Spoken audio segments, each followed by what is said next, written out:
இந்த வீடியோவில் என்ன பார்க்க போகிறோம்னா, நம்ம வீட்டில் தமிழில் பேசுகிறோம்ல, அதே மாதிரி வீட்டில் இங்கிலீஷில் ஈஸியாக பேசுகிறதுக்கு உண்டான ஒரு முக்கியமான 100 சென்டென்ஸ் தான் ஒவ்வொரு வீடியோவில் 10 சென்டென்ஸாக பார்க்க போகிறோம்.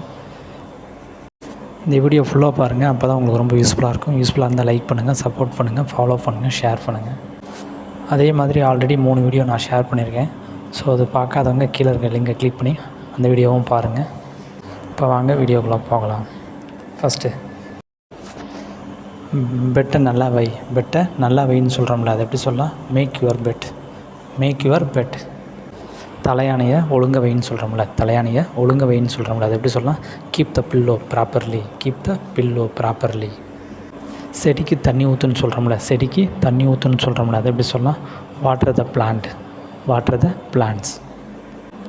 புறாக்கு சாப்பாடு கொடு அல்லது பூனைக்கு சாப்பாடு கொடுன்னு சொல்கிறோம்ல, அது எப்படி சொல்லலாம்? Feed the bed. Beat the bed. பைப்பை நல்லா மூடுன்னு சொல்கிறோம்ல, பைப்பை நல்லா மூடுன்னு சொல்கிறோம்ல, அது எப்படி சொல்லலாம்? Close the tap tightly. Close the tap tightly. கரண்டை சேமி. கரண்டை சேமின்னு சொல்கிறோம்ல, அது எப்படி சொல்லலாம்? Save electricity. Save electricity. பாத்ரூமை சுத்தமாக வை. பாத்ரூமை சுத்தமாக வைன்னு சொல்கிறோம்ல, அது எப்படி சொல்லலாம்? Keep the bathroom clean. Keep the bathroom clean. துணியை வெளியே காய வச்சுட்டு வா. துணியை வெளியே காய வச்சுட்டு வான்னு சொல்கிறோம்ல, அது எப்படி சொல்லலாம்? Try your towel out side. Try your towel out side. துணியை வாஷிங் மிஷினில் போடு. துணியை வாஷிங் மிஷினில் போடுன்னு சொல்கிறோம்ல, அது எப்படி சொல்லலாம்? Put the cloth in washing machine. Put the cloth in washing machine. துணியை காய வை. துணியை காய வையின்னு சொல்கிறோம்ல, அது எப்படி சொல்லலாம்? Hang the cloth to try. Hang the cloth to try.